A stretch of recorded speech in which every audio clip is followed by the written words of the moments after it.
Office Hours Grad Night. National NSSLHA Office Hours is a live event series designed to bring students and professionals together to talk about topics that are relevant and important to current students. My name is Kennedy Wilkins, and I serve as National NSSLHA's Vice President for Programming and Speech Language Pathology. I'm a first-year SLP student at the University of North Carolina at Chapel Hill. I'd like to introduce our moderator for tonight, my Executive Council partner, Whitney. Thanks, Kennedy. My name is Whitney Bauman, and I serve as National NSSLHA's Vice President for Programming and Audiology. I'm a third-year audiology student at The Ohio State University. I'll be monitoring any questions you ask throughout the night, which should be done through the Q&A box. At National NSSLHA, we understand that leaving graduate school for the early stages of one's career can be overwhelming due to starting a full-time job or CF, leaving the classroom behind, and even possible imposter syndrome for new graduates. National NSSLHA wanted to offer a way for students who are thinking about starting their careers to seek advice from professionals who understand licensing, applying for ASHA certification, and entering the workforce. During tonight's office hours, we will hear from CSD professionals who are experts in certification, state affairs, and practice for both SLP and AUD graduates. Although we have developed questions for the panelists, this event is meant to be an open discussion, so please feel free to ask any questions via the Q&A feature found in your Zoom bar. You can feel free to add comments in the chat, and the chat is where we will post any relevant links throughout the night. We're fortunate to have a panel of professionals who took time out of their busy schedules to help us prepare you to know more about taking the next step in your career. With that, I would like to introduce our panel of professionals: Amanda, Joanne, Rebecca, Bria, and Karen. I will ask each panelist to introduce themselves and then tell us what their first CSD job was, along with something that they wish they knew when they started right out of grad school. Amanda, why don't you go first? Sure, thank you, and hello, everybody. Good evening. My name is Amanda Gallagher. I am the Director of Clinical Certification Programs at ASHA, and I have been an ASHA certified SLP for this summer is 20 years. My first CSD job was my clinical fellowship, which I did in an outpatient adult neuro day rehab program, which was part of a rehab hospital. So I also got to flex a little bit to inpatient rehab.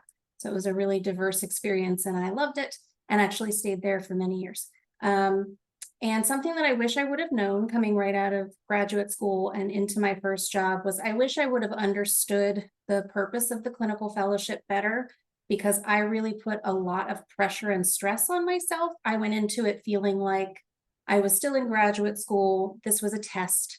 I needed to pass the test. And I think I could have had just a smoother experience and learned even more if I would have been able to settle into knowing that it's your first job, it's a collegial experience, it's an opportunity to get mentorship, and it's not a test and it's not a grade.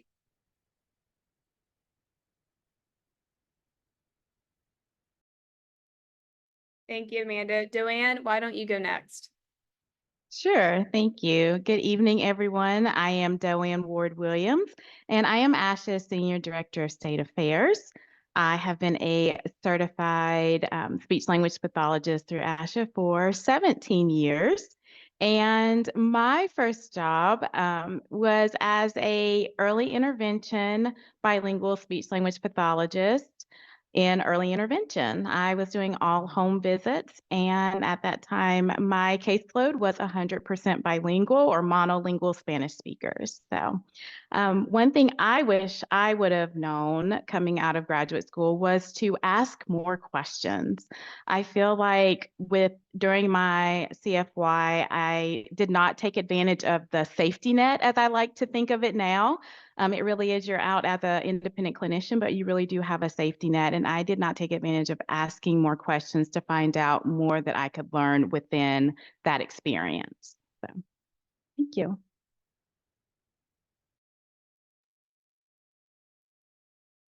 Hi there, my name is Rebecca Bowen, and I'm ASHA's Director of Healthcare Policy for Value and Innovation. I've been an ASHA certified speech-language pathologist for 15 years. And my first job out of graduate school, my CF, was on a cochlear implant team at University Hospitals in Cleveland, Ohio. So it was a really great experience. I got to do a lot of oral rehabilitation, worked very closely with the audiologists, and I was doing general outpatient therapy as well. So that was a wonderful experience. I think I would echo the advice during your CFY of not being afraid to say if you don't know. There is I think that pressure that we put on ourselves and that expectation to be experts. You know, we graduate, we have our degree, and we feel like we have to know everything. If you are not sure on something, it is okay to ask, you know, your CF mentor. It's okay to ask your colleagues. You know, it's okay to do additional research. You know, it's always okay to say, I'm not sure. I'm going to look into that. I can get back to you with some more information. So again, kind of echoing that idea of taking the pressure off. And then the second thing I would add is learning a little bit about how speech pathology or audiology services are paid for is always really helpful. That's one thing in graduate school that's often not covered, and it's not until you're in your CF that you start to learn about billing and insurance and reimbursement, and there's so much to learn. So I think taking advantage of your supervisor, your mentor's experience with that and asking some questions and kind of learning the ropes could be really helpful as well. But very excited to be here with you this evening. Hi, everybody. I'm Bria Collins. I am a ASHA certified audiologist, and I had to do the math in my head real quick. 14 years ago, I graduated with my AUD, and I was in the clinic for a little over 11 years before joining ASHA as one of the associate directors for audiology practices.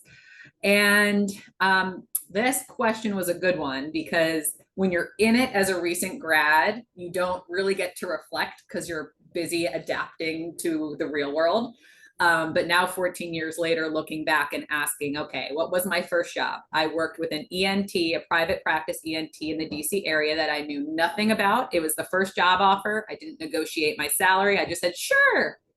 And it was a strange experience because everything I learned that was best practices and the right way in grad school was not how this place operated.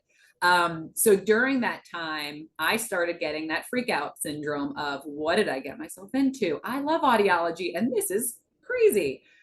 But looking back, the first job we get out of grad school may not be our dream job.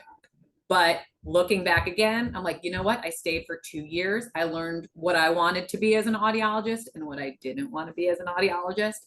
And sometimes learning those things is really important because when you do find your job, which my next job was much better, I got to know, okay, this is what I want to do. And this is how I want to practice. So when you're fresh out of grad school, you might not have that confidence yet to be like, this is what I want to be. So it does take a little time, give yourself grace, but also know what you learned during grad school and don't compromise the practitioner you are when you are in the real world.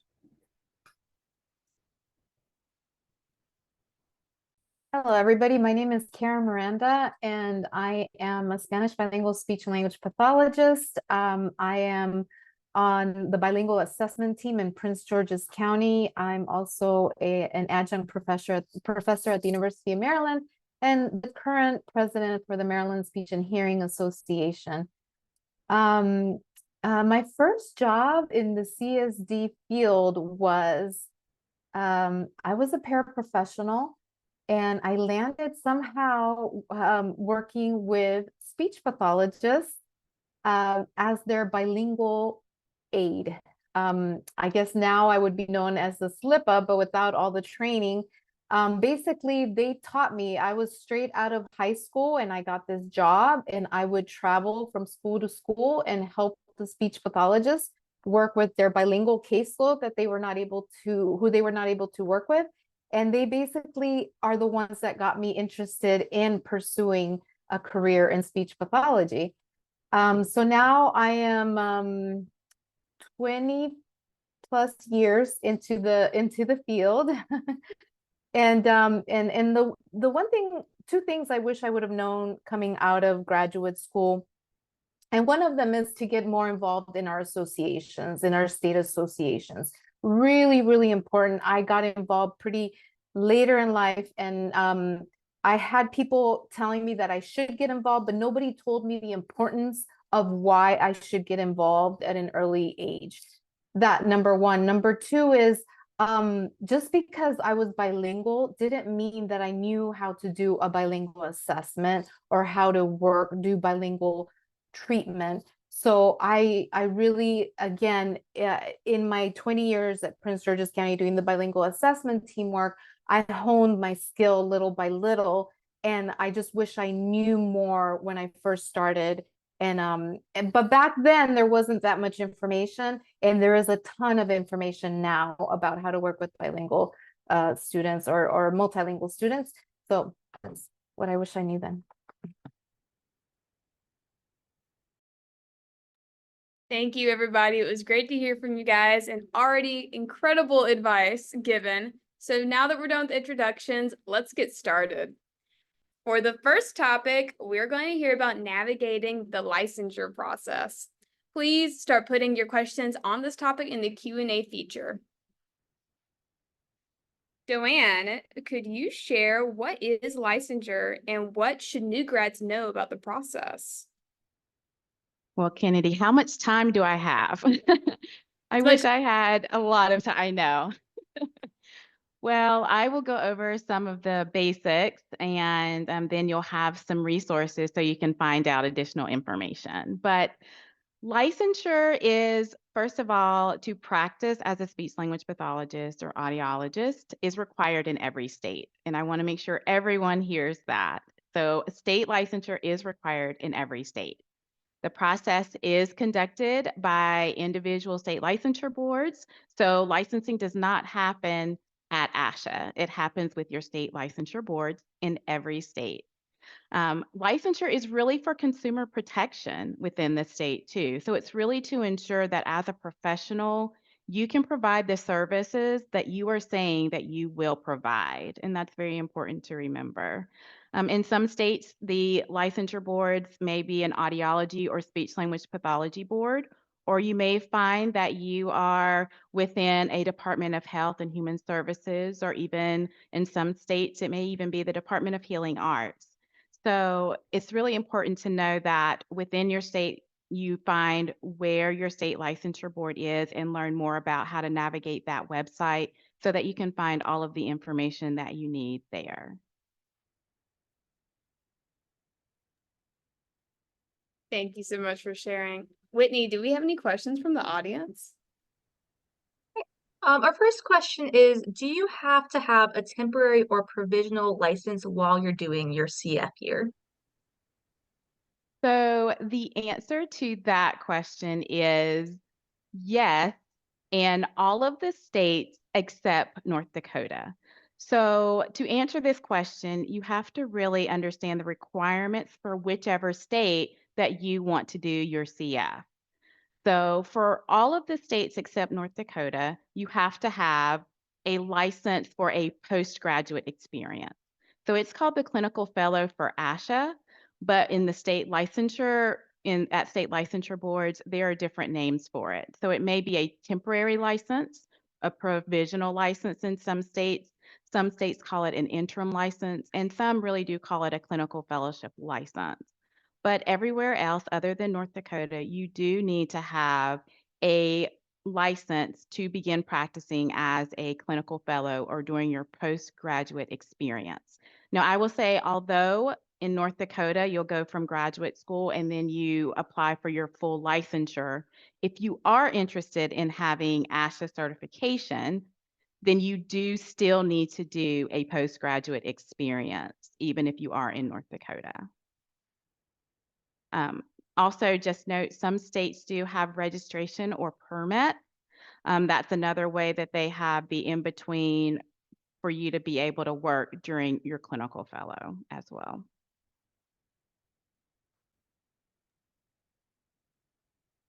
Thank you, Joanne. That was really important information to know. All right, Whitney, is there anything else in the chat? One of our audience questions is, did you always know that you wanted a career in speech pathology or audiology? I can hop in on that one just because I have a little bit of an interesting path. When I started college, I was really kind of hemming and hawing between going into medicine or going into French of all things. That was my passion, right? I loved the French language. That was what I was really interested in. So I started out as a pharmacy major. After about a year or so of organic chemistry, I was like, I really love French, and I switched back to French. And then it wasn't until my junior year of college that I took an Intro to Communication Sciences and Disorders class. And I realized that there was a field that I could combine medicine and language and linguistics. And I was hooked, and I absolutely loved it. I ended up getting my minor at that point because I was later in my undergrad career, and then getting my master's in speech pathology. So it's really fascinating, I think, when you talk to folks about how they get into CSD as a field. Some know right away, and some kind of take the long way around. But it is such a wonderful combination of, you know, the medicine side, the linguistic side, kind of the arts and the sciences together.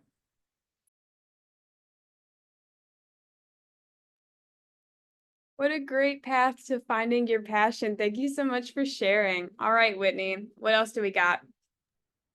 Right. So, how would you go about getting a license in a state that's not the one where you're doing your CF? And there's also a question that's, do you need to get a temp license in both states or just the CFY state? So if you know you want to move to a different state after you finish your CFY or your postgraduate experience, on the licensure side of it, what my advice would be is what's recommended is to look up what it would be, what requirements you would need for your permanent or full licensure in whatever state you're interested in, because every state is different and their requirements do differ. So you want to make sure that even though you're doing your postgraduate experience in the state that you're doing it in, you want to make sure that you are fulfilling your permanent licensure requirements in that other state. So not only looking at the filling out the application to get full licensure, but also looking at any trainings or continuing education or professional development that they require, because some states do want you to have, for instance, human trafficking training or implicit bias training. So it really is state dependent. So what's recommended is to go ahead, finish your postgraduate experience where you are fully licensed in that particular state, and then you have a few options. One option would be if you also receive your C's during your clinical fellow and you want to move, you can use what's called endorsement to be able to get your license in another state. That is what we see as the quickest and easiest way to get a license. But you could also do what's called reciprocity. So using your license, your state license in one state, if it has comparable standards, you could get a license in another state, but you still do have to apply for a license in the other state.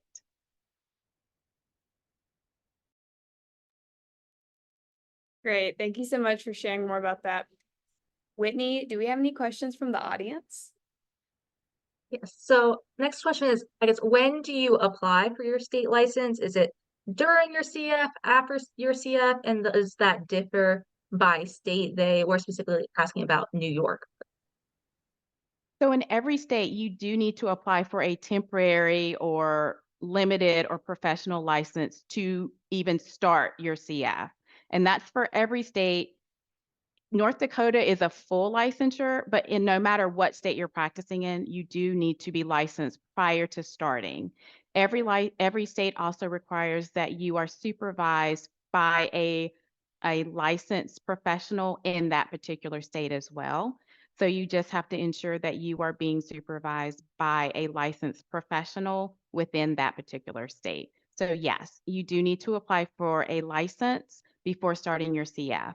The other important tip for that is if you are interested in working in a school-based setting, is to also check with that state licensure board, because in some states you will need not only a temporary or SLP or audiology license, you will also need possibly sometimes it's called an education certificate or a teacher requirement. So you may need 2 licenses to work within a school-based setting within a state.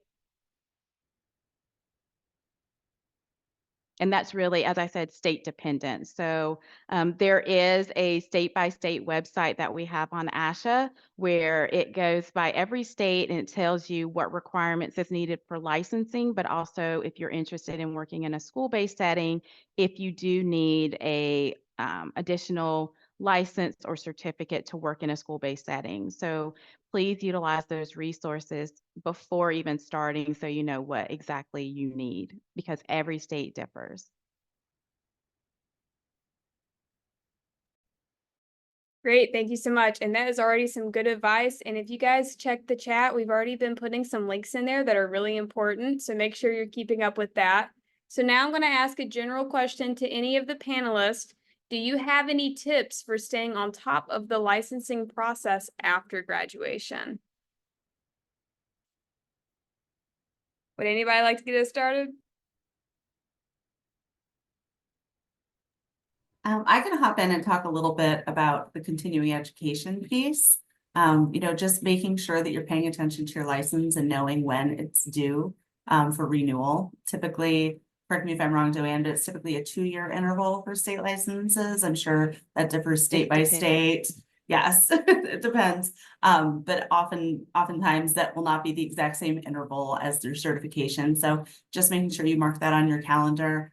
And then I would always try and do about 10 hours of professional education every year, just to make sure that I was meeting my state requirements and my ASHA certification requirements as well. ASHA is 30 hours every 3 years. My state license in my state was 20 hours every 2 years. So I just did 10 hours a year to make sure I was covered. But just being aware of when you expire and make sure you put that on your calendar, and then maybe even 3 or 4 months in advance on your calendar to make sure that everything is without any interruption. And to back on what Rebecca said, know if your state has certain specification about your continuing education hours. I believe there are a few states where you have to do a certain numbers live or for in person. So that's really important to keep in mind. And also really keep track, even if you have the ASHA CE registry, make sure to have a folder on your laptop that keeps track of every certificate. I've only been licensed in Maryland, DC, and Virginia. They were all slightly different. But for some reason in the state of Maryland, luck of the draw, I've been audited 3 times. And they know my name by now because I'm like, this can't be random. But whenever I get that email saying, hey, you're renewing in May, but submit it soon because you've been audited, I have my file and I just send everything over. It'll save you a lot of headache. But I think the main question that was asked was about the timing, like after when you're applying for licensure, because I know at least for audiology, I'm sure it's similar with SLPs, that every state is so different. I've heard Maryland was super quick when I graduated. This is pre-COVID, and every department wants to blame COVID shortages for it taking weeks and weeks for your licenses to be processed. But I would say really stay on top of it. Call that number to the licensing department, have the email address, ask for updates, ask what you can do to speed it along. Sometimes there are new requirements.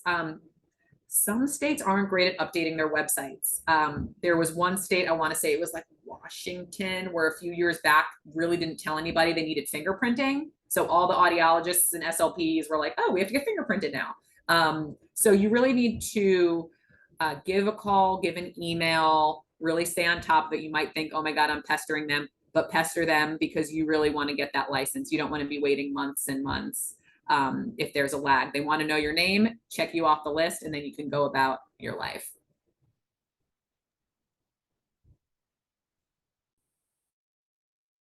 I also found it really helpful. I always posted my license in my space where I spent most of my time at work, right in front of myself, because for my ASHA certification, I would get quite a few emails from ASHA. And so I was always, pretty aware of where I was as far as the continuing education that I needed and when it needed to be done by, but my state never sent any kind of reminders. And so in addition to, putting it in your calendar, setting the alarms, all the things, I also found it was really helpful to just keep my license right in front of my eyes. I thought about it frequently and stayed on top of it. Great, thank you all. Joanne, I saw you responding to a really good question in the Q&A. Would you mind sharing the question and what your response was? Okay, let me see which one. Oh, what are some of the obstacles that come up in getting licensed? I will say that one of the biggest obstacles that I hear on definitely a weekly basis is the time frame. So you just don't know what time frame, as someone already talked about, that you'll have to deal with. Sometimes a year is just busier than others. So if it's right after graduation when everyone is putting in applications, it's just going to be busier and it's going to take longer. So that the timeframes, I would say, is one of your biggest obstacles. So just make sure that whenever you're gathering your documents, that you go down checklist. A lot of the state licensure board websites, they will have a checklist of everything that you need. So just go through and make sure that you have all of that. That was actually one of the tips that I was actually going to discuss, and not even a far down the road tip, but for right after graduation, is make sure you have keep all of your paperwork. Make sure you have official transcripts, make sure you get that letter from your practicum supervisor that says that you completed the minimum 400 clock hours. Make sure that you have, one thing that a lot of people don't think about is requesting a letter from your university that your CSD program was accredited during your attendance. That's something that's very important and something that you don't want to have to think about 10 years down the road if you need it. And make sure you keep your praxis scores and you get them, because ETS only keeps them for 10 years and ASHA does not keep them. So make sure that you keep all of that documentation. When I came out of graduate school, I was scanning papers and holding on to copies and everything. Now you can really have digital copies and save everything. So make sure that you have everything that you need, and it'll make your process of applying for licensure or anything you need in the future a lot quicker and easier. So that cuts down on your time frame and one huge obstacle on getting licensed too. That was such great advice from all of you guys. Thank you for contributing to this section. We're going to now move into the next portion. And with that, our topic is going to be certification. So we have a few questions to get us started, but please start putting any other questions on this topic into the Q&A feature, okay? To get us started, Amanda, can you give an overview of how a recent graduate should approach the certification process? Absolutely. And I'm going to try to keep this fairly broad-based. Forgive me. It's still a lot of information, but important information to have, because this is a great question. So before I get started, I do want to echo what Doanne shared. ASHA certification is completely separate from state licensure. So holding ASHA certification does not convey any legal right to practice as an audiologist or a speech language pathologist. ASHA certification is voluntary, and we'll talk more about that. But I also just want to make it clear that everything that I share for this evening relates only to ASHA certification. So make sure that you're also checking with your state licensing boards to see what other requirements they have. So first and foremost, everyone who's applying for ASHA certification has to meet the ASHA certification standards that are in place at the time that they apply. Currently, both audiology and speech language pathology are under 2020 certification standards. And standards are the rules that have to be met in order to be eligible for certification. So there is a specific set of standards for audiology. There is a different set of standards for speech language pathology. And while there are some things that are similar, there are some differences as well. So my first bit of advice would be, if you haven't already, take the time to sit down and read the certification standards for your field.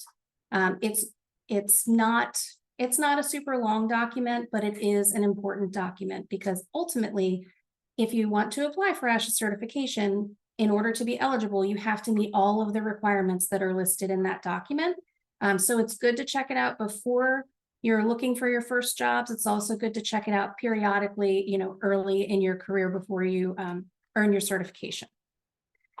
Next, I recommend that you review the pathway to certification documents that are found on the ASHA website. And we're going to share the link for the links for them in tonight's chat.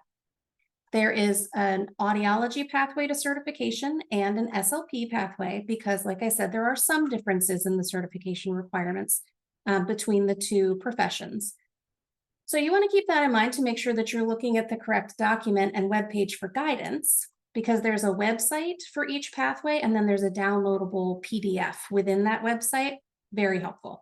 So not only do you want to make sure you're looking at the right paper, but also as you are talking with colleagues and coworkers and other students and you're working through the certification process, it's good to keep in mind that if that person either is from a different profession or applied under different standards, maybe they applied 15 years ago and there were different standards at that time, the information that they're sharing may not apply to you. So it's good to work with colleagues and talk with colleagues and have that interprofessional support. You just want to make sure that you're also double checking with current standards in the current application process to make sure that you're still checking all the boxes.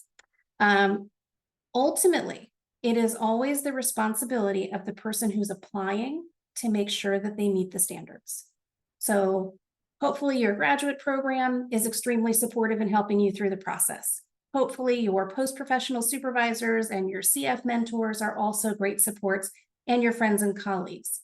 And ultimately, it is the responsibility of the person applying to make sure that they meet the standards. So you just really want to try to be really mindful of that and just keep checking in with the documentation as you go, because it helps to take a lot of the stress and some of those kind of, uneasy what ifs that you might have as you're going through the process.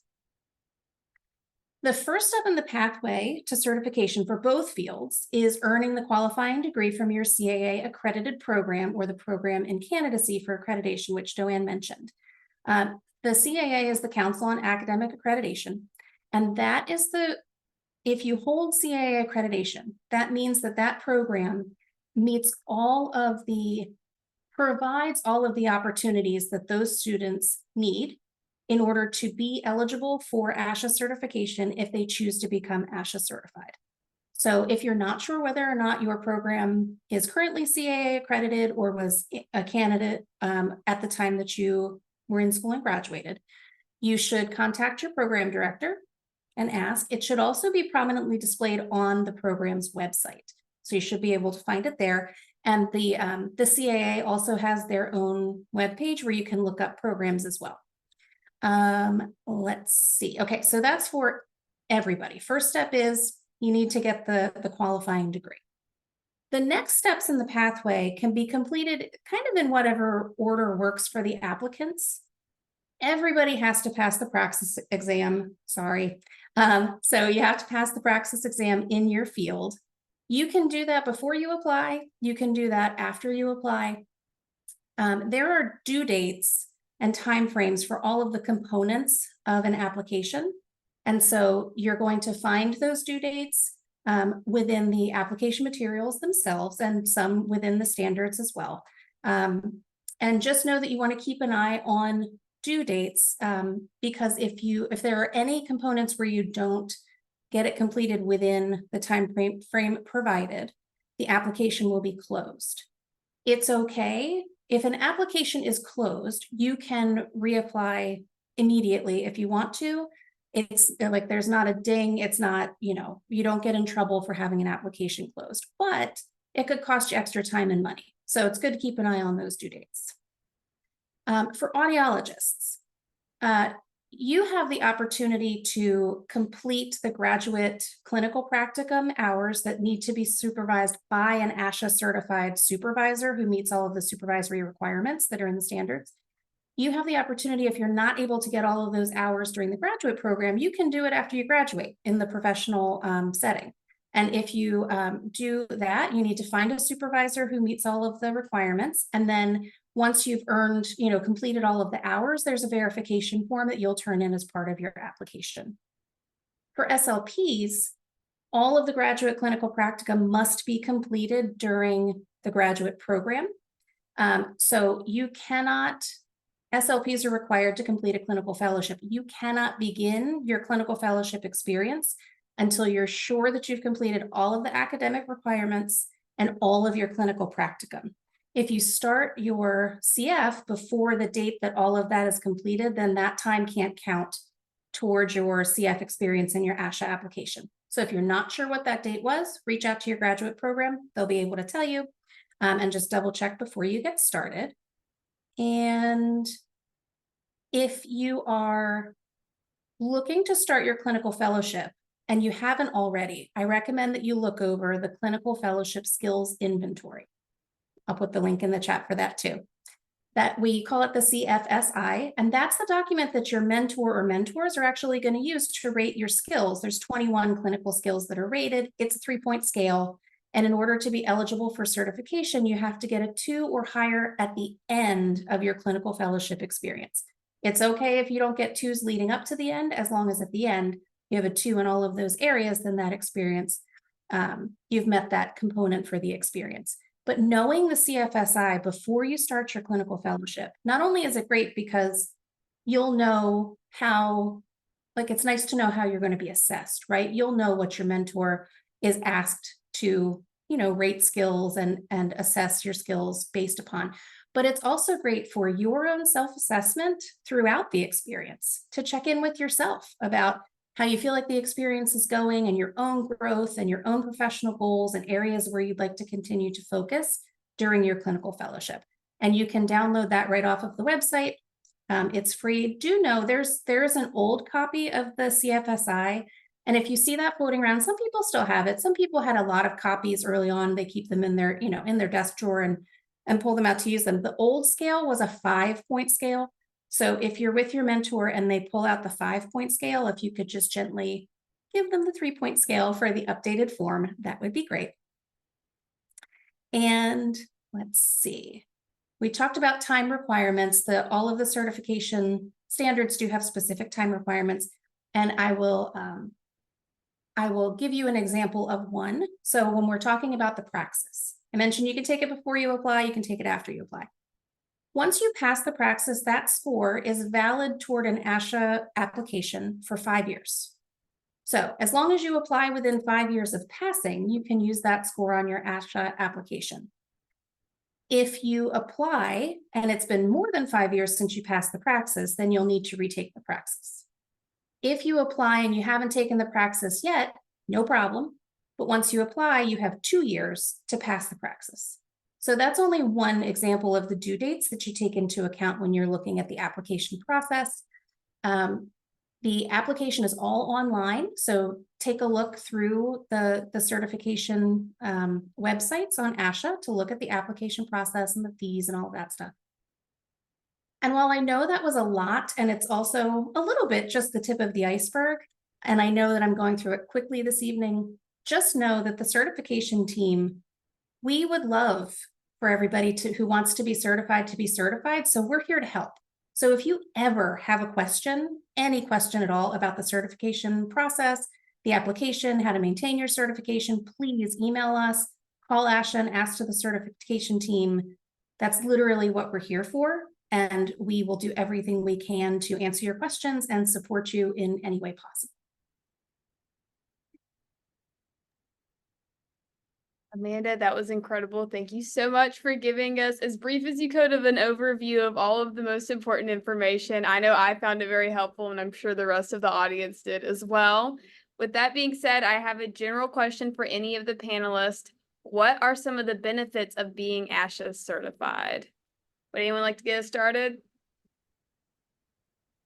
I can kick us off if that's okay. And Absolutely. if I forget anything. So I like to think about it from the standpoint of the certificate holder, and then the standpoint of patients, clients that we serve, our colleagues, and consumers. So for the person who holds the certification, I think first of all, it gives professional credibility because you're showing others that you've met some pretty rigorous academic standards. You've completed a lot of hands-on clinical practice. You have committed yourself to lifelong learning in maintaining your certification, doing your continuing education to stay on top of the theories and the trends and the skills that are necessary within the practice. And also from a practical standpoint, it can give you a leg up on some employment opportunities. Certification is voluntary. Some employers do require it, and that is their decision. So if you are, one of many who are applying for a position and they're looking for someone who has the certification, that could give you a leg up in that application pool. It can also give you opportunities for career advancement, because if your job expects that you would act in any kind of supervisory capacity for graduate students or post-professional audiologists or clinical fellows, you need to be ASHA certified in order to do that if those individuals who you're supervising want to use those hours to apply to ASHA. So especially within the academic world, if you're looking to go more an academic route, a lot of faculty members are expected or find it beneficial to have ASHA certification so that they can function in a supervisory capacity within their job. And then for our patients and clients and the families, the people that we serve and the other professionals that we work with, again, we're demonstrating that, we've gone the extra mile as far as academics and clinical skill is concerned. But also, it demonstrates that we are held to a code of ethics of an organization, which means that if I do something as a clinician that is not within the code of ethics, individuals have the opportunity to report me to ASHA and hold me accountable for those actions. So that's a really important piece when it comes to, safety and consumer services. So that's important. And also it demonstrates that we are functioning within a specified scope of practice. And same thing, if I'm found to be, working outside of that scope of practice and there are concerns, someone has an avenue to be able to report those concerns and for those to be looked into for, for patient safety and for the integrity of services.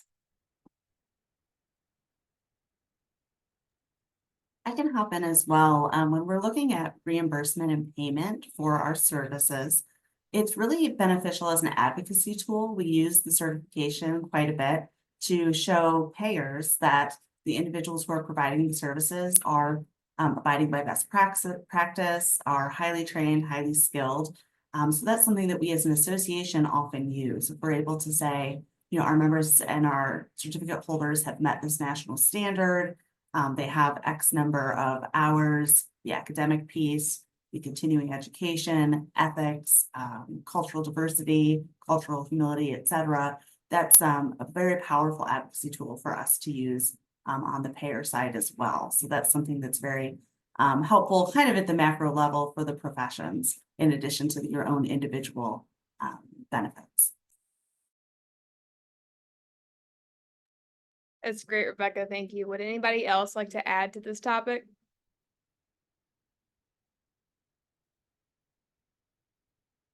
All right, Whitney, did we have any extra questions? Oh, Bria, would you like to add something? I was just going to say on the audiology side, I do think having your C's is really imperative if you do want to work in academia in the future. There are AUD programs and PhD programs that aren't sticklers for having your C's, but I feel like those are fewer and far between. So I really do think, like everybody else said, it really does show that you have met a certification above and beyond what the license requires. And it's also just so nationally recognized. We've been around for almost 100 years that it shows people who are not in communication sciences, they identify what the C's are. So I really do think it gives you a leg up specifically for academia in the audiology world. So just wanted to add that in. Right. And just one more quick thing I just thought of. It really helps with the portability of your career as well. I relocated several years ago from one state to another, and it was really nice on the licensure side. I could provide my ASHA certification. And so I had the option of providing the ASHA certification or a laundry list of all of these documents. And it was really nice. I could just say, I'm an active member of ASHA. Here's my certification number. And that was enough for them to know that I had met rigorous standards and I was able to get my license fairly easily in a new state. I will speak really quickly to the employer side of it. I owned a private practice for 12 years, and I did require the C's as an employer because I knew that no matter what state, what institution anyone came from, I knew what standards they already had. And so it was an easier hiring process. I knew that I'd be able to bill and receive reimbursement, as Rebecca covered as well. And so from that side of it, it just made an easier process and a quicker process for hiring and being able to provide more services.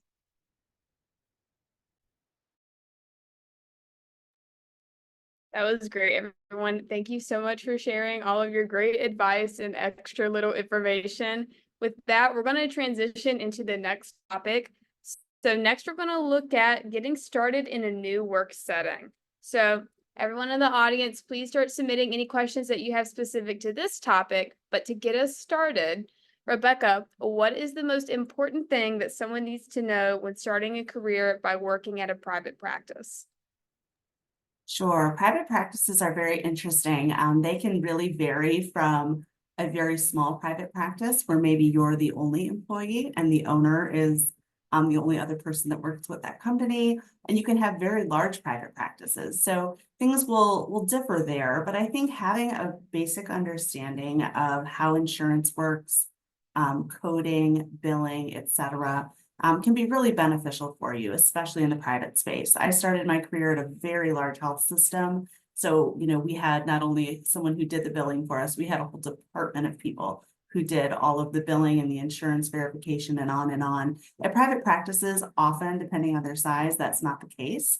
And so having a general idea about how that all works can be really helpful. Anything from do you need to get authorization before you see the patient? Or does their insurance cover the services that you're providing? If they don't cover the services, what other options do you have? And that's just a really great learning experience. And I think one of the benefits of being in private practice is you can really get some hands-on knowledge in that area. Private practice is also great because you really get to see a little bit of everything. You never know who's gonna walk through the door, what diagnoses you're gonna see. So just being open-minded, being open to learning both the clinical piece and, kind of that business and insurance piece as well. That was great. Thank you. Whitney, do we have any questions from the audience? All right, there was a question about searching for a CF or any general thoughts on finding a position. This person is interested in research, but they're not going to be able to do a doctorate program. So they wondered if it was possible to do both clinical and research focused CF. It's possible. One thing that you want to consider when you're looking for clinical fellowship experiences is within the standards, you'll see there's a certain number of hours, a certain number of weeks that you need to work, and it's broken into segments. And then in those segments, there needs to be a certain amount of mentorship of different types within those segments, right? So I know it's a lot of pieces, but something to keep in mind is of that total time, the 1,260 hours and at least 36 weeks of work, 80% of that needs to be spent in client care and care management. So it's possible that you can work in a clinical research capacity, but you want to make sure that if that's the case, that you're going to have the opportunity to provide services to individuals who are suspected of having communication, hearing, swallowing, voice, etc., deficits, and that you will be basically think about like being the person who's primarily in charge of their care during that time that you're with them versus, for example, a position that would be, testing a control group of, quote, healthy individuals coming through. You wouldn't count that because that's not something that's, you're not suspecting those individuals of needing services within communication science and disorders. So something to keep in mind, but it's possible.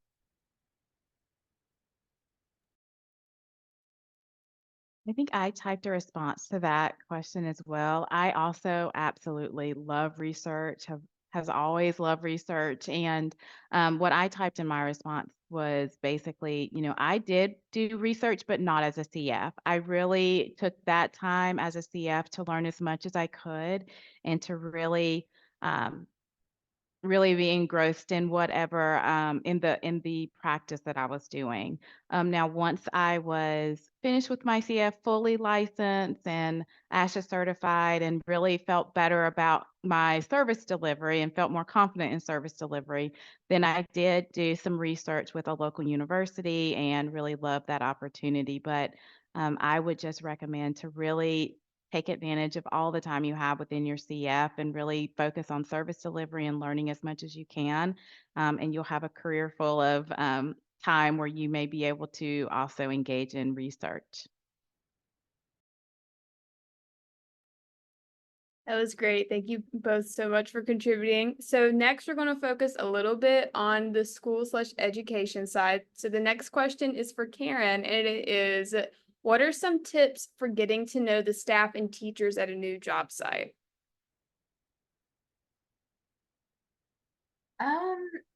What I would say is, put yourself out there.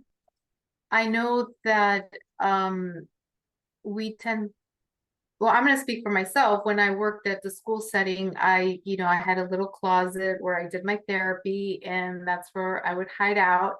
And initially I thought that that was better. Just hide, keep your head down, do your work.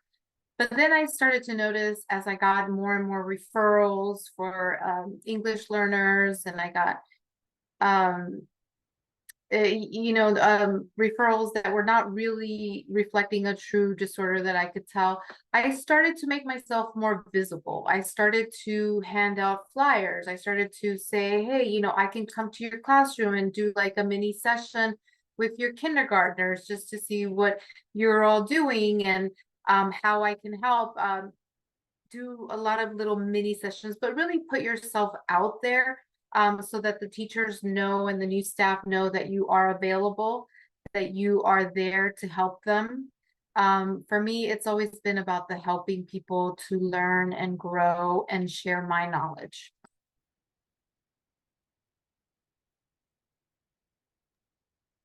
That was great. Thank you. And kind of a follow-up question for any of the panelists. What are some of the best resources for working collaboratively in your prospective setting? Bria, why don't you get us started? Sure. I feel like when we talk about working with other professionals, we think it's going to just come easy, but then you realize you have your patients and they have their patients and then they have their patients. And when can we all coordinate time to get together and talk about this?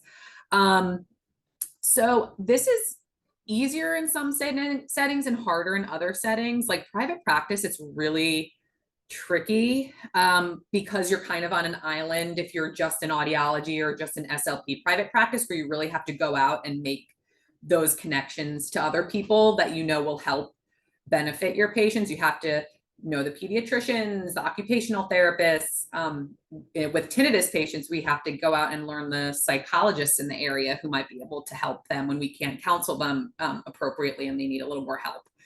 I was able to work at the Veterans Affairs in DC for my 4th year externship. And every week we had a meeting for all the nursing home residents, which I didn't realize that wasn't real life because it was such a great idea. We all got together. It was 20 minutes. It was audiology, speech pathology, dietitian. We had a person of worship come to talk about, and we just had everybody talk about 3 patients a week.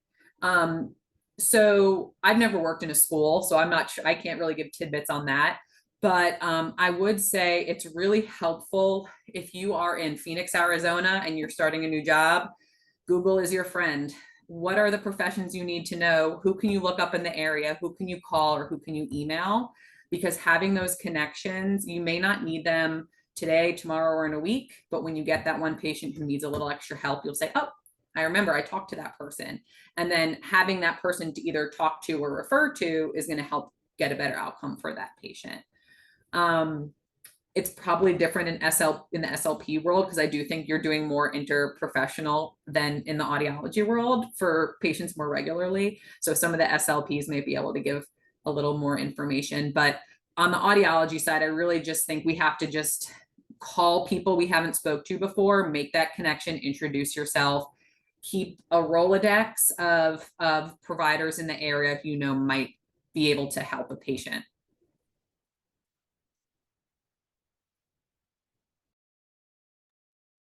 From the medical setting, I would suggest, in addition to, hopefully maximizing things like team conference opportunities, to really ask questions of your colleague, ask how you can help to carry over strategies and, and things that they're working on within their sessions into the SLP session can be very helpful. Asking if you happen to have a cancellation or something, while I know that time is precious, and that it's nice to have that time for documentation, every now and then ask if you could sit in on a colleague session to learn more about what everyone on the team does. It's really helpful then as you're helping your own clients in seeing holistically what are they working on with everyone. It gives you a good picture to work with. And also reaching out to local support groups. For example, I worked in neuro, so if there was a local Parkinson's support group,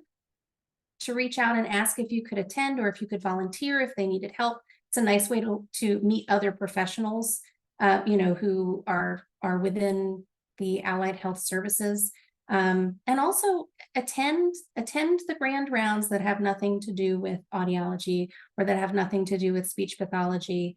You will learn quite a bit. And again, it's an opportunity to meet the other individuals who you're working with and build that support team for you and the support team for the people that you are serving.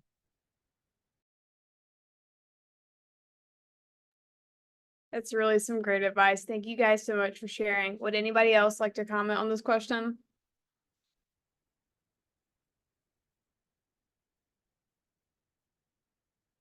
All right, with that, Whitney, do we have any questions from the audience?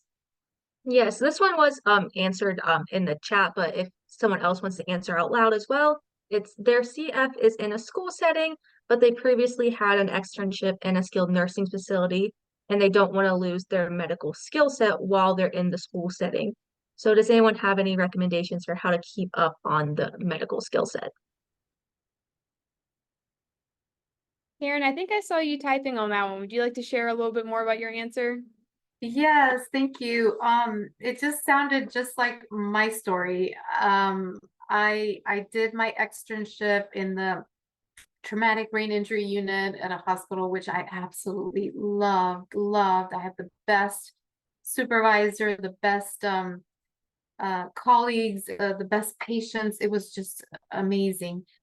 But my life was more school-based, and so I remained, my focus remained being school-based, but I always kept a foot in the medical setting. So I always worked PRN in the medical field. I would, after work at my school setting, I would go work at the hospitals doing swallow therapy and swallow assessments and all kinds of therapy with stroke patients and things like that. But my advice is, if you really do like the medical setting, I always tell my students, go for the medical setting first, because it's harder to get into, but it's easier to go from the medical setting to the school setting rather than going first to the school setting and then the medical setting. Like, I have been out of the medical setting practice for many, many years, and I don't feel that I could ever go back. I wouldn't know how to, I remember how to do some swallow evals, but I just don't remember everything. It's really something that you have to continue to practice. And so that's my advice. And while we're talking about transition between settings, I think it's really important to know your level of comfort and your level of competence, and not being afraid to reach out to a mentor, to take continuing education, because you really want to make sure, especially on the medical side, that you are competent in what you're doing. So I know I was working with pediatrics for a time, and I went into doing some PRN work in SNFs, but I really wanted to make sure my skills were up to date. So I made sure that I had a mentor in that area, took some additional continuing education, and made sure I really knew what I needed to know to be in that setting. So again, just like I said in the beginning, it's okay to not know, as long as you have someone you can talk to and ask and educate yourself. So if you are thinking of making a transition, to medical or to the schools, making sure that you have somebody you can talk to, making sure that you have the skills and the knowledge you need to be effective in that setting. This is a good place too to plug the career transitions mentoring program. I think it's only for SLPs now. We're talking about expanding it to audiology. But there is a program which I think is a new cycle is starting soon. I could find the link. But if you are, in one setting looking to transition to another, and it's hard to find a mentor in your area, we have this platform for speech pathologists.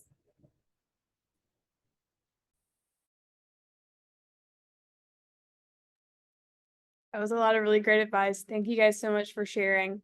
Before we transition into our final topic of the evening, Whitney, do we have any final questions on this topic from the audience?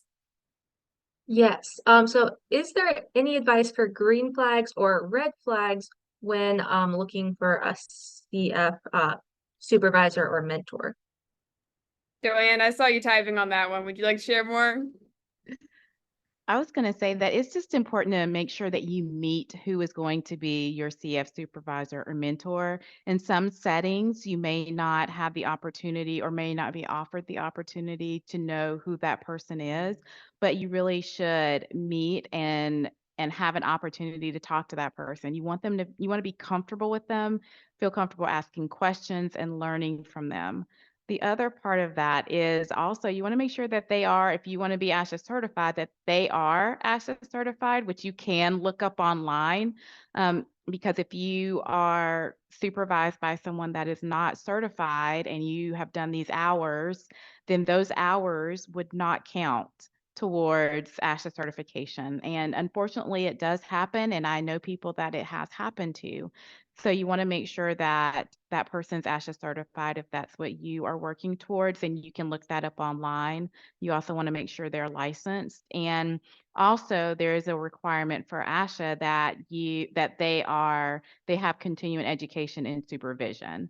And so you also want to make sure of that. So it's just really important to be able to know that person, not just to ensure that they have all of these requirements, but that you feel comfortable learning and working with them as well. Yes, thank you so much for outlining the supervisory requirements, because Joanne is absolutely right. And it is heartbreaking when it does happen that somebody finishes their CF experience only to find that if the time isn't going to count.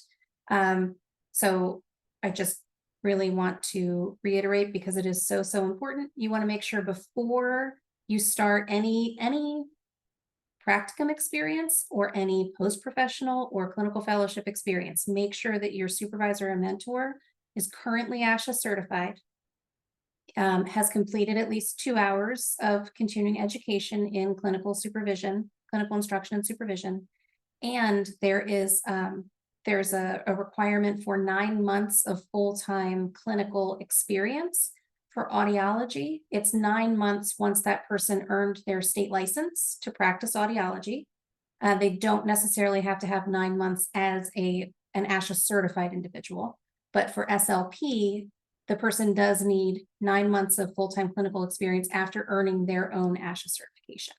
That's huge. And then I would also say to ask questions. What is their supervisory style? I think it's a green flag if they're asking you things like, how do you like to receive feedback?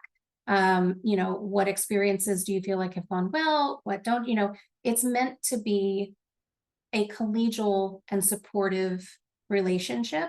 And so the more that you have the opportunity to get to know the person before accepting the position, the better. And also ask for references. It's okay to ask to talk to somebody who they were a mentor for.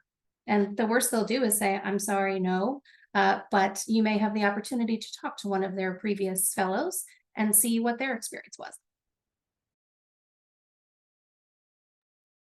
Thank you guys so much for sharing. And with that, we're going to transition into our final topic. So for the final assigned topic, we're going to be discussing staying involved after graduating. So after this, we're going to have some time to answer any remaining questions from our audience. But if you have questions specific to this topic, go ahead and start popping them into our Q&A feature now. So to get us started for this section, Karen, what are some ways to remain connected with your professional community through associations, conferences, and networking opportunities? Thank you. Yes, my response to that is attend everything, join everything as much as you can. Like seriously, one of the best ways to stay in touch is joining your state association, lending your skills to grow that association, to help that association succeed, because it's only going to go back into our field. We've had students who are really tech savvy, and so they'll create they'll create flyers for us, they'll create Facebook posts for us. That's always a great way to stay connected. And then this way they also learn a lot of leadership skills through us, through being with us in many of our events. They help us. Another thing is get involved right away in presenting, not only attending presentations, but start presenting yourself. You have a lot of knowledge. You have a lot of new knowledge, a lot of fresh knowledge.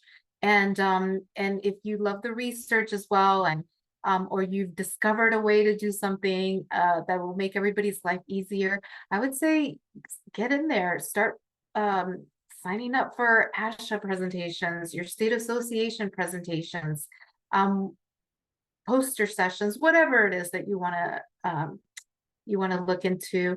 Yeah, get on the social media, get on their list, the email listing, so that you can, a lot of state associations, I know Maryland, we have a newsletter that we send out because we want to let everybody know what it is that we're working on. Maybe something will interest you. Join a committee. Like I said, maybe something you're passionate about, maybe passing law, so you can join the public policy committee. A lot of fun things and a lot of fun ways to work. Yeah, that's awesome. Thank you so much for sharing a little bit more. So, Bria, what are some resources and programs out there for newly graduated audiologists? The one that I really like for new grads is the Audiology Early Career Professional Program. We meet every month and you get professional development hours, and every month there's a different topic. And the program lasts a year and it culminates at ASHA convention. So you get actually a waiver so you don't have to pay for convention if you join the program. So that's a nice perk. And we have some nice events at convention for networking also.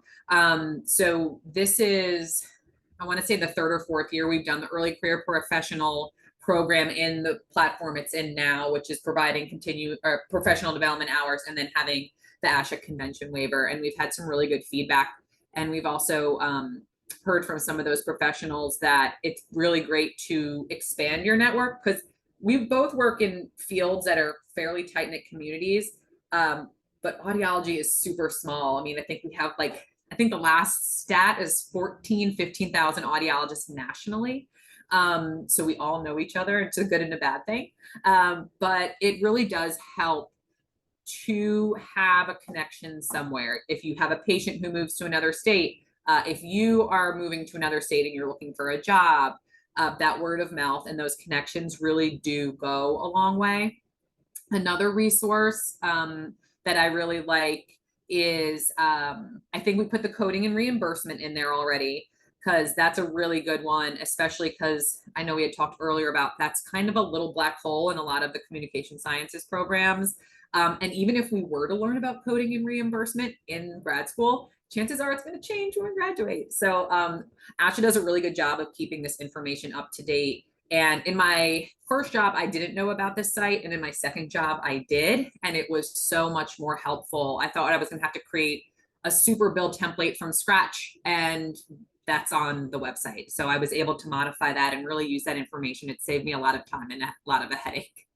The other website that we have, or resource that we have, is a salary and wage data. We have trends in salary. Our surveys team does a really good job of breaking it down by profession, by setting, hourly versus full-time versus part-time. And that really helps with salary negotiations for if you're switching jobs or for your first job. So I think that's a really good resource to go into. That way you have some information about what you may expect salary wise. And the last page or resource for audiologists that's really helpful, and it's updated pretty regularly, it's just our information for audiologists website. And we update our portal pages there, our evidence maps there, anything new or any highlights in the field of audiology and advocacy, any changes to billing and reimbursement, we update on that page. So I tell patients, see where my brain is in the audiology. I tell the members to bookmark the page and just check it regularly, because you don't know what's new research is out there, what new updates are out there. We, as of 2024, have codes now for auditory osteo integrated devices. So we've been getting a lot of questions on that. And it's really helpful to have those web pages be updated so regularly, because things do change so fast. And it's hard for us as professionals to read about everything all day when we're seeing patients. So it's nice that we kind of have those resources pretty readily available. And also we have really great technical assistance at ASHA. We have the Action Center. If you don't know who to reach, we'll kind of divvy up if you do have a specific question. The speech language pathologists have 3 groups: a schools group, a health services group, and just a general SLP info, I think, which is clinical. We have our audiology team that monitors our technical support, our reimbursement team, if you have any specific questions. So I think those are really good. Use these resources at your disposal. Ask these questions, ask us, call and email, and we can get you pointed in the right direction. It's hard when you're new and you're kind of fumbling through. So really use us as a resource. That's great. Thank you for sharing so many relevant and amazing resources, Bria. Okay, my next question is for Amanda, and here it is. What about resources and programs out there for newly graduated SLPs? Sure. So for the ASHA practice portal, if you don't already know and love it, highly recommend for new grads.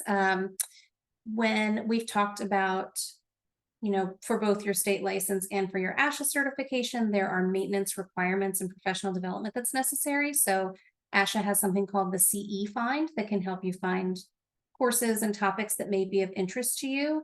That's really nice. Like when you're new to the field, you already have so much to wade through and to manage. So it's great that there's these kind of starting points for you to start to do, some digging as to information that you might want. And then, I will say, as an early professional, as you're feeling more settled into the profession, you feel like you're getting your feet under you, and you might start to think about, okay, so career-wise, I feel like I'm, leaning in this direction, or I seem to really have an affinity for working with this population, et cetera. For a career pathway, you might think about the specialty certification programs that are available. So it's never too early to start thinking about that. ASHA doesn't offer specialty certification. ASHA offers the Cs, which are a generalist certification, right? But ASHA does have a program that recognizes specialty certification boards that offer board specialty in a variety of areas. So, for example, ASHA recognizes groups in child language and language disorders, stuttering, cluttering, and fluency, swallowing and swallowing disorders, and intraoperative monitoring. And there are some other groups who are going through the process of obtaining that recognition now. Basically, the recognition means that the program has demonstrated really rigorous standards for how they set up the operations of their board and how they assess individuals to determine if the individual has that advanced knowledge and skill in that topic area. But also keep in mind, ASHA recognition is not necessary for a specialty certification board to be valid.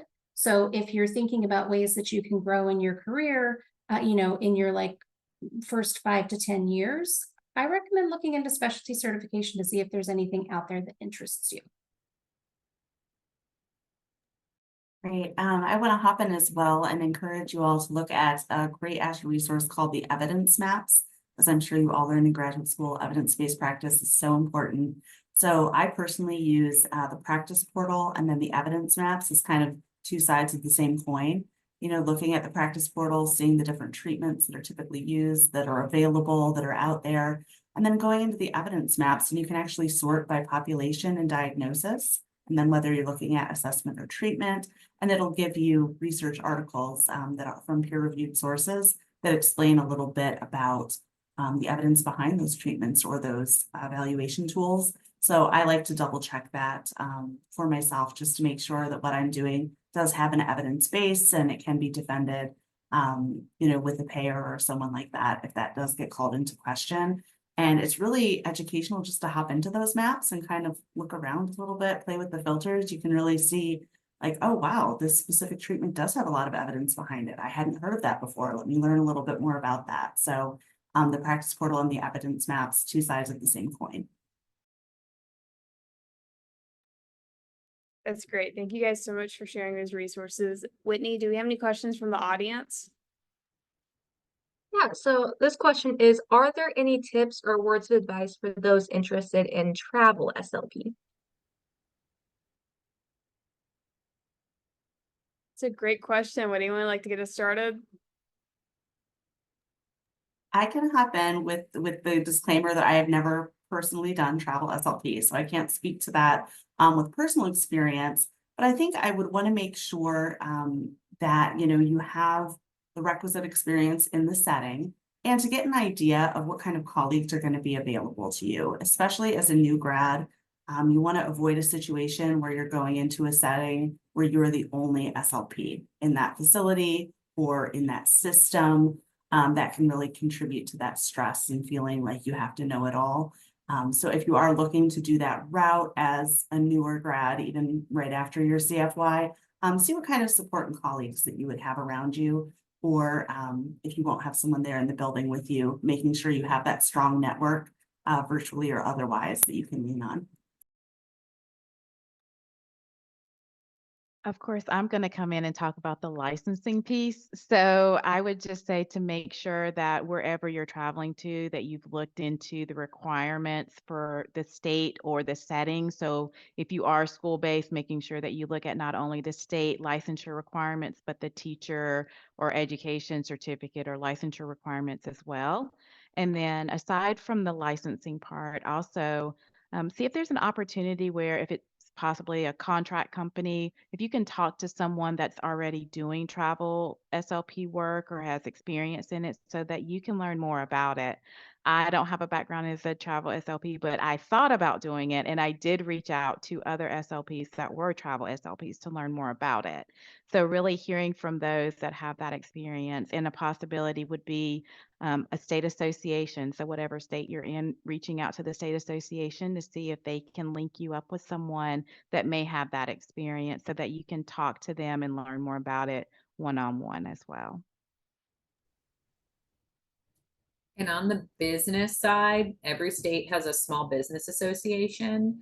So even though we're trained to think about the communication sciences side of it, we don't have our masters in business. Well, not all of us, some might, but small business associations are really helpful for anybody, especially if you're going to start the practice yourself. I know it's different if you're going to be a travel SLP for a contracting company. But if it's something you're looking to start in private practice or your own clinic, that's definitely a really good resource. I have to just sort of back up what Bria said. That is so huge. We do not learn how to run a business whenever we're in graduate school. And some of the small business centers have free classes even. So it really is so important to do that. I took free classes to learn about accounting and all of that. You obviously, if you decide to start a business, you do have other professionals that you will hire and have, but to have some basic knowledge of how to run a business is so important too. That was great. Thank you guys all so much for your insight and perspectives on these topics. So now we're going to take the next 5 or so minutes just to try and answer any other questions that come into the chat or anything we haven't covered so far. So with that, Whitney, are there any questions in the chat that haven't been answered yet? I think most of them have been answered in some capacity, but there is one question about if you can negotiate your salary for a CF. I just want to see if anyone else had an opinion on that or how you should go about negotiating your salary. Yeah, so in my experience, the brief answer is yes, because your clinical fellowship, yes, is a fellowship experience, but it's employment, it's your first job. And so as much as any other individual who's applying for that position would be able to negotiate their salary, then someone who's looking at a clinical fellowship position has just as much of a right. Now, I say that because some positions that you apply to may have a very firm salary range that they work within, there are other factors that come into play, but it never hurts to advocate for what you feel is a reasonable, salary and benefit structure. It's your job, it's your life. Great. I wanted to add in on that a little bit about non-compete agreements. That is something that you may have seen in the news recently. The Federal Trade Commission had issued a rule banning banning non-compete agreements. There's some lawsuits going back and forth about that. So they may still exist in some contracts. And it's just really important to understand what that is when you're signing and knowing that that is negotiable and knowing your rights when it comes to that. I know when I started my CF, I didn't think anything of it. I signed the paperwork, that was given to me. And next thing I knew, I wasn't able to work within a certain mile radius for a certain amount of time after I left my employer. So it's just very important to be mindful of that. And then I can drop in the chat some of the ASHA resources around non-compete agreements. So just to be aware that, whether they hold up in court or not is yet to be seen with all these new rules and regulations. But just to be aware of that and know that that is also something that you can negotiate because you really don't want to limit yourself in your future employment.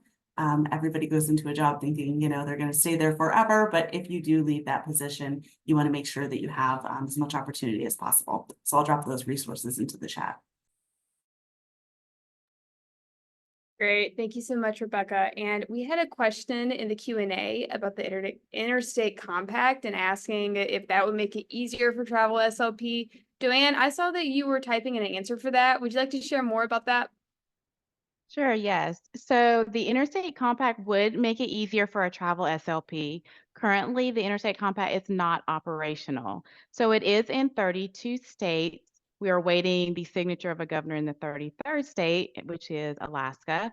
But you would need to have a license in that your home state or the state of residence would need to be what is called your home state. And you would be able then to apply for a privilege to practice, which is a lesser burdensome experience than applying for licensure in its current format. We hope that the Interstate Compact will be operational end of 2024, early 2025. But currently, we would have to apply for licensure in the traditional format right now. But it would make it easier to practice. So we look forward to it and we hope that it'll be operational soon. And I will drop a link so that, there's a link so that you can keep updated and you can see the map and where we are in the process as well. And to see if your home state has already enacted the Interstate Compact too. Great. Thank you so much for that update. I have a question for Amanda. Is there any type of resource that can give an overview of what the different job settings are like? That I'm not sure of. A great resource would be to reach out to the SLP practices team, which is slpinfo@asha.org, and ask for that list of resources. Yeah.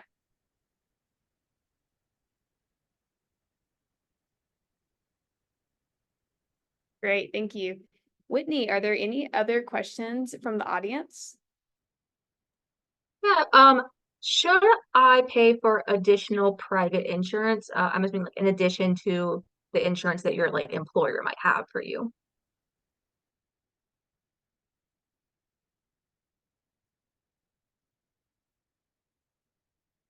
It's a great question, Whitney. Rebecca, would you like to get us started with that one? Sure, I can take a stab at that. I can speak to if you're doing any kind of contract work where you are not a direct employee of a clinic or an organization, you really are working as an independent contractor. It's very important to have your own professional liability insurance, because if you're a contractor, you're often not covered under the employer's policy. So if anyone were to want to sue you for any kind of issue that happens during the course of treatment, you would be liable there. So if you're doing any contract work, make sure that you have that professional liability insurance.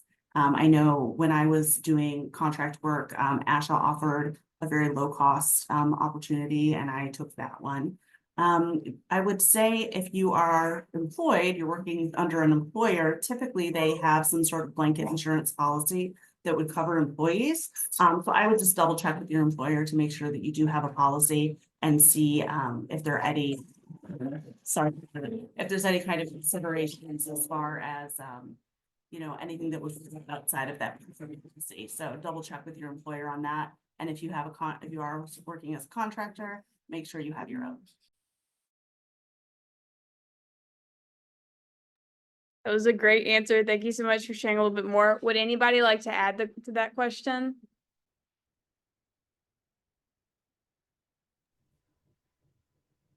I remember at one of the practices I worked at when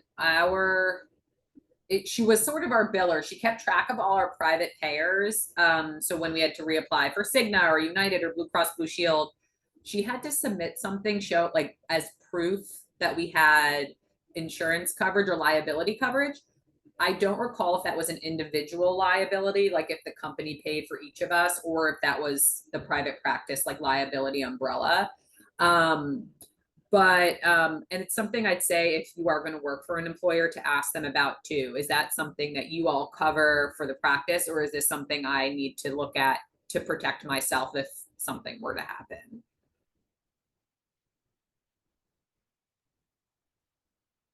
Great. Thank you so much for giving all your insight and your perspectives, everybody. With that, we're going to transition into the closing for the rest of the session for tonight.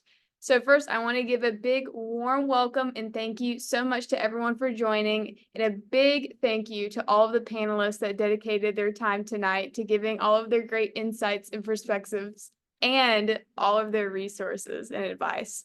So we hope that you feel more prepared to enter into this exciting new steps on your way to becoming a speech language pathologist or audiologist. Our panelists have generously offered to share their contact info in case you'd like to follow up with them individually, and we'll post that information in just a moment. We're about to post 2 important links in the chat. One is a quick survey so you can give us feedback about this event. I think this one's already been put in the chat already. And the other is the special link to a new grad checklist, a resource that we have compiled for staying on track to meet all of your early career goals. So we want you guys to remember that if you are in the class of 2024 or 2025, holding a 2024 National NSSLHA membership is necessary for the NSSLHA to ASHA conversion discount.